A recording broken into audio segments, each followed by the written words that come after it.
Nearly 100 million Americans were under a winter weather alert Friday as a sprawling storm is expected to create hazardous travel conditions from the plains into northeastern U.S. through the weekend, forecasters warn.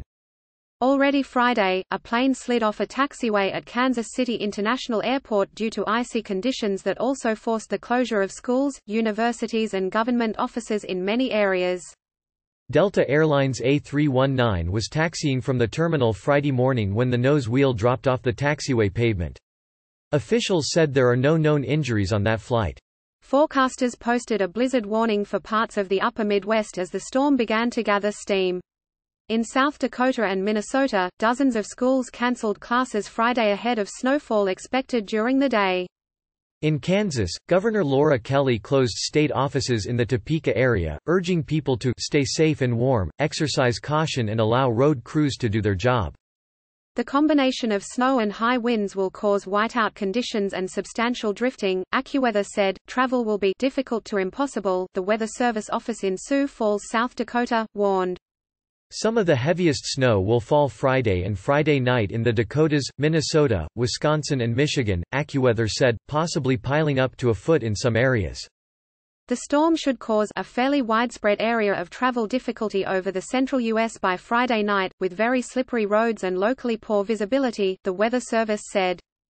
In Iowa, the Weather Service in Des Moines warned that the wet, heavy snow will combine with ice accumulations and gusty winds to bring the threat of downed power lines and tree branches.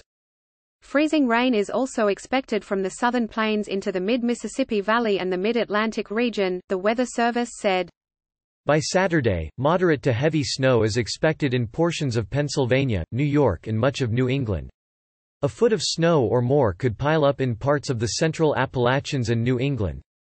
Farther south, enough snow and ice is likely to fall with this storm to create slippery travel from Washington, D.C., and Baltimore to New York City with a general coating to an inch or two forecast for these areas along Interstate 95, said AccuWeather senior meteorologist Dave Dombeck. Behind this storm, strong winds blowing over the primarily still warm and unfrozen Great Lakes will manufacture bands of heavy lake effect snow Sunday, possibly lingering into Monday in the lake snowbelts, the Weather Channel said. Contributing, the Associated Press. More about climate, a blob of warm ocean water killed 1 million seabirds in the Pacific, study says. Climate change, 2019 ended Earth's warmest decade since record keeping began, scientists say.